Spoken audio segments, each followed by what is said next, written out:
पांडे जी का जमीन का विवाद हो जाता है और पांडे जी, आप देखें एसडीएम हैं, एडीएम हैं, एसपी हैं, एसएसपी हैं और डीएम हैं।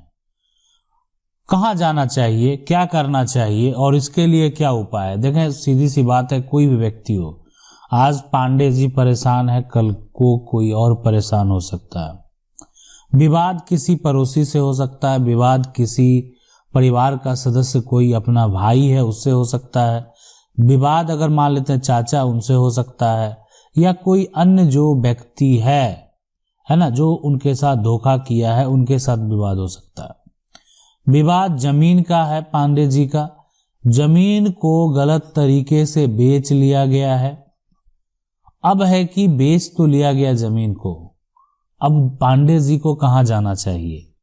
इतने सारे अधिकारी हैं, कहाँ आवेदन करना चाहिए और आप करना चाहिए तो कैसे करना चाहिए? सबसे पहले एसडीएम यानी सब डिविजनल मजिस्ट्रेट हैं। इनका जो काम होता है वो ये कार्य देखते हैं प्रशासनिक, है ना, और साथ में अगर जो उनका न्यायिक कार्य है ना, न्यायिक कार्य वो देखते हैं। तो ये भी एक कार्य, मतलब इसके अलावा बहुत सारा कार्य होता है। और इनका जो दूसरा कार्य जो अगर बात करें तो ये जो भी विवाद है, क्षेत्र का जो विवाद है ना, विवादों का निपटारा इनका एक कार्य होता है।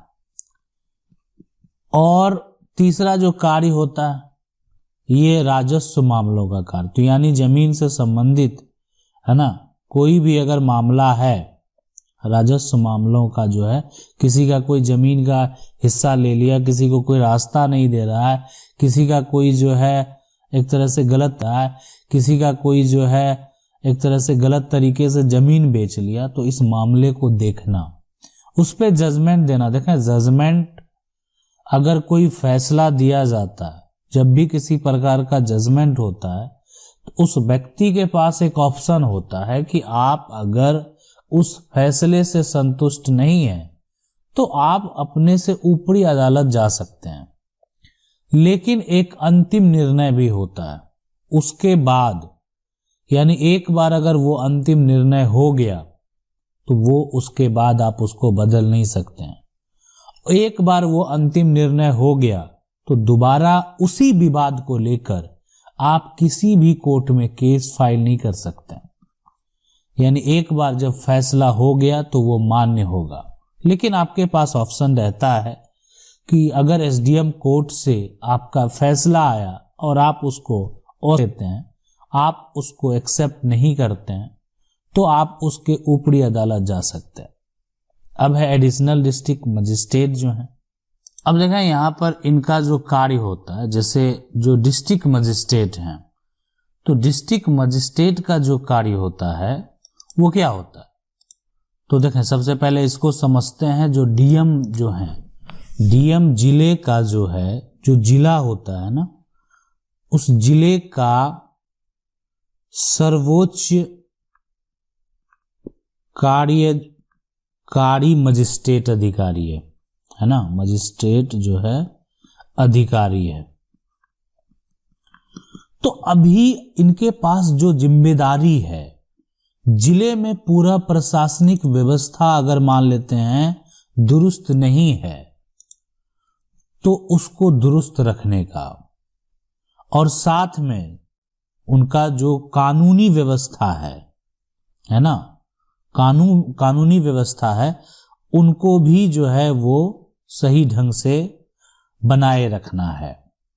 इसके साथ साथ पुलिस जो प्रशासन है उसका भी नियंत्रण का काम जो है ना, वो इनका है। तो उनको निर्देश देने का जो काम है, निर्देश देना जो है ना, एक तरह से वो कार्य उनका है।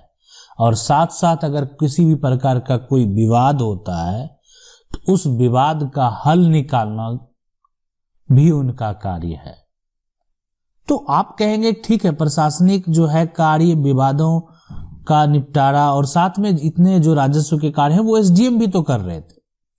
तो देखें पावर जो है एक तरह से यहाँ पर वो एडीएम जो है, एडीएम का कार्य अगर बात करें वहां पर सिर्फ है कि डीएम के जो कार्य हैं उसमें उनको सहायता करना है।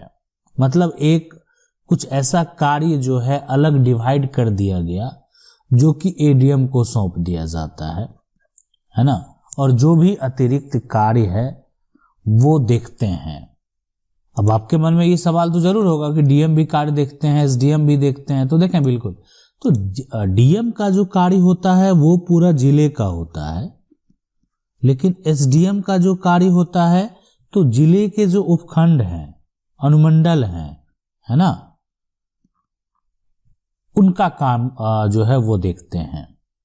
ठीक है, यानी जितने भी अनुमंडल हैं, उपखंड हैं, उसका काम कौन देखते हैं? एसडीएम देखते हैं। और जो जिला, पूरे जिले का जो कार्य होता है वो डीएम देखते हैं। तो आपका अगर समस्या है एडीएम के पास जा सकते हैं, आपका जो समस्या है आप एडीएम के पास जा सकते हैं, आपका अगर समस्या है तो आप डीएम के पास जा सकते हैं। जहां भी जाएंगे और जिस पर भी आरोप लगाएंगे उसको नोटिस करके बुलाया जाएगा, उससे पूछा जाएगा, उससे जवाब मांगा जाएगा। मान लेते हैं पांडे जी का समस्या जमीन का विवाद है, उनका जमीन कोई बेच लिया, तो बहुत ऐसे दस्तावेज, मान लेते हैं दस्तावेज को रद्द करने का पावर जो है अगर किसी अधिकारी के पास नहीं है तो फिर आपको सिविल कोर्ट जाना होगा। आप पांडे जी को कोई रास्ता नहीं दे रहा, रास्ता का विवाद है, तो समस्या का हल आप यहां से निकाल सकते हैं। आप एसडीएम के पास जा सकते हैं, आप एडीएम के पास जा सकते हैं, आप डीएम के पास जा सकते हैं। जमीन का जो है कुछ सुधार जो है वो नहीं हो रहा है, जबकि किसी प्रकार का त्रुटि है, तो सुधार के लिए आप जा सकते हैं। तो ये सारा समस्या, या कोई तंग कर रहा, परेशान कर, कोई भी जो है आपको हानि पहुंचा रहा है, तो उसके लिए भी आप जा सकते हैं, आवेदन दे सकते हैं।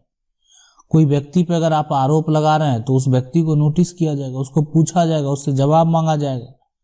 अगर लगेगा कि नहीं ये व्यक्ति जो है एक तरह से उनका जो है क्रिमिनल माइंडेड व्यक्ति है, क्राइम से संबंधित उसका रिकॉर्ड है, तो उस केस में उसको गिरफ्तार भी किया जा सकता है। अब है एसपी के पास आपको कब जाना चाहिए? देखें, अगर विवाद मारपीट का है, कोई सर फोड़ दे, आप उस व्यक्ति के खिलाफ अगर एफआईआर दर्ज कराने गए, एफआईआर दर्ज नहीं किया गया, यहां पर आप जमीन सुधार के लिए एसपी के पास नहीं न जाएंगे। आपका अगर किसी के साथ कोई परेशान कर रहा है, मारपीट कर रहा है, तंग कर रहा है, और वो व्यक्ति के खिलाफ पुलिस प्रशासन के द्वारा एफआईआर भी दर्ज नहीं किया जा रहा है, किसी प्रकार से पुलिस प्रशासन के द्वारा कोई भी मदद नहीं मिल रहा है, आप जाएं एसपी के पास आवेदन करें, कोई मदद नहीं मिल रहा है, आप जाएं एसपी के पास आवेदन करें। ठीक है, इसलिए कि इनका काम है राज्य में कानून व्यवस्था को बनाए रखने का काम होता है। ये जो पुलिस अधिकारी हैं, ये पूरे राज्य में जो पुलिस का व्यवस्था है ना, तो उसको बनाए रखने का काम करते हैं। अब है कि सबसे पहले जो डीएम है, आप कहेंगे डीएम और एसपी, तो देखें डीएम का कार्य क्या होता है। डीएम का कार्य मान लेते हैं बिजली से संबंधित सारा चीज देखना हो गया, है ना, शिक्षा से संबंधित सारा जो है विभाग देखना होता है, तो ये सारा कार्य होता है। लेकिन एसपी जो है वो एक तरह से पुलिस अधीक्षक है ना, वो पुलिस विभाग के सबसे बड़े अधिकारी है। तो उनका जो है कि जो जिले में शांति व्यवस्था हो उसको बनाए रखने का काम होता है।